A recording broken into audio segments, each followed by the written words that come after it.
Pour commencer ce magazine, eh bien, j'ai le plaisir de me retrouver en montagne en compagnie de Jean-Marc Delcasso, président de la Fédération des chasseurs des Hautes-Pyrénées. Et on va parler d'un oiseau emblématique, le grand tétras. Vous savez que c'est vraiment l'oiseau de nos montagnes, l'oiseau mythique qui bénéficie depuis une décennie, je lis mes notes, d'une stratégie nationale d'action qui va mobiliser à la fois l'État et les chasseurs, on va le voir. Et cette année, une fois de plus, on essaie d'enrayer un peu le déclin de l'espèce. Jean-Marc, merci, président, de nous accueillir dans les montagnes. Le grand tétras dans les Hautes-Pyrénées, c'est un oiseau mythique, un oiseau magique. Il faut tout faire aujourd'hui pour le préserver. Oui, Guillaume, c'est un oiseau mythique, magique, emblématique, tu as dit, et qui me tient à cœur, hein. En tant qu'ancien président de l'Observatoire Galifort et Montagne, tu as parlé de la stratégie nationale en faveur du grand tétras. J'ai fait partie des 3 présidents en 2008 qui ont eu la chance de participer à la rédaction de cette stratégie et à préserver sa chasse, à démontrer que ce n'était pas la chasse qui était la principale cause de déclin du grand tétras, mais qu'il y avait bien d'autres facteurs qui en étaient sa cause, notamment le dérangement. Puisqu'aujourd'hui, je veux dire que seuls les chasseurs à 90% s'occupent de l'oiseau par leurs actions, réouverture de milieux notamment, le dénombrement, le recensement de ces oiseaux, le suivi au champ, l'indice de reproduction, toutes les On a actions que d'oiseaux nous... environ sur le massif pyrénéen, parce qu'il faut Alors, rappeler que l'oiseau est présent sur le massif pyrénéen, un peu dans les Alpes, dans le Jura, dans les Vosges. disons que dans les Alpes et les Vosges, il a quasiment disparu. Et on avait l'espèce Tetrao urogalus major. Alors que dans les Pyrénées, on a une sous-espèce qui est Tetrao urogalus pyrénéica. Voilà, donc, c'est pas tout, c'est un peu plus petit que le major, Ouais. mais Aquitanicus surtout, le dernier nom. Tetrao urogalus aquitanicus, qui est un peu plus petit que le major, mais qui est propre aux Pyrénées et où il se porte encore bien, puisqu'on recense plus de 4000 oiseaux, tous reproducteurs, tous sexes confondus, coq et poule, avec, bon, on va dire 50-50. Et concrètement, Donc, comment ça se passait? Parce qu'aujourd'hui, on sait que les prélèvements sont à zéro. Il restait encore quelques oiseaux et j'ai eu la chance, il y a quelques années, d'aller suivre un chasseur de grands tétras. C'est une chasse physique, c'est extrêmement, vraiment difficile sur des oiseaux qui sont, on le sait, très sensibles hein, finalement au dérangement. Combien il y a le, encore d'oiseaux à peu près? On a une idée? pardon, le prélèvement est à zéro cette année parce que l'indice de reproduction n'est pas ce qu'on pouvait espérer.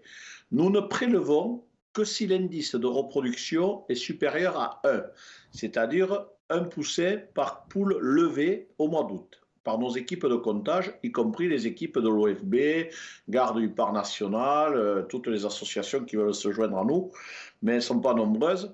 Donc, si l'indice de reproduction est inférieur à 1, d'office, c'est écrit dans la stratégie nationale en faveur du grand tétras, et c'est moi qui y ai tenu, puisque j'ai été le premier à le faire appliquer en 2002 déjà, cela, il n'y a pas de prélèvement. Si l'indice de reproduction est supérieur à 1, comme l'an dernier, on avait un indice de 1,6 qui était exceptionnel, à ce moment-là, on peut prélever quelques oiseaux en fonction des unités de gestion. Je vois que Voilà. Donc, les associations, pardon de vous couper, mais les associations parlent un peu de grands bluffs. Certaines associations de protection de la nature parlent de grands bluffs.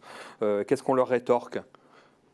ben, il n'y a pas de grand bluff. Il y a surtout que pour parler de grand bluff, il faudrait d'abord participer.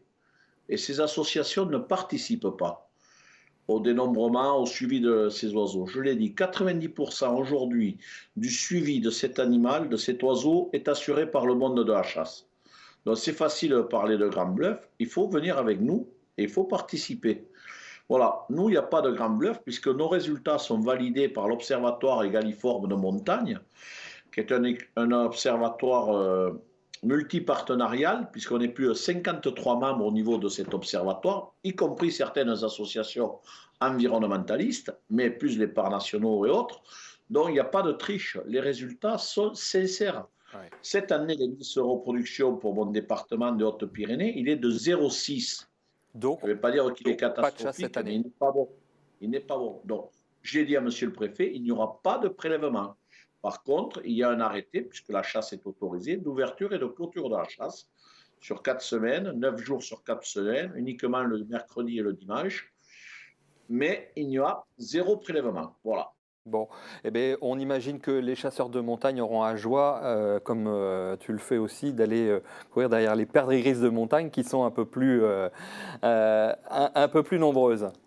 Elle se porte un peu mieux, l'indice de reproduction est meilleur. Je pense que le réchauffement climatique profite plus à cette espèce de galliforme, la perdrix grise de montagne, qu'elle ne profite au grand tétras. C'est sûr que le réchauffement climatique n'est pas favorable au grand tétras. Bon, je sais que cet après-midi, ça va être justement l'objet de tes convoitises, la perdrix grise de montagne. Merci beaucoup Jean-Marc Delcasso d'avoir été en direct avec nous sur ce plateau. Bon après-midi en montagne. Et sans transition, vous allez voir que la ruralité dont on parlait il y a un instant, c'est pas une vaine chose puisque c'est la chronique de Daphné aujourd'hui. C'est un état d'esprit, mais pas une localisation. Oui, oui, tout à fait. C'est vrai que ruralité, déjà, ce mot, on l'entend maintenant à foison. Et puis, je pense que cette année électorale, on n'a pas fini de l'entendre. Et alors, on voit que c'est un peu considéré comme un mode de vie un peu idéal, voire un peu idéalisé, la jolie campagne, les petits oiseaux qui chantent et tout. C'est ce qu'on n'arrête pas de dire, d'ailleurs, ici.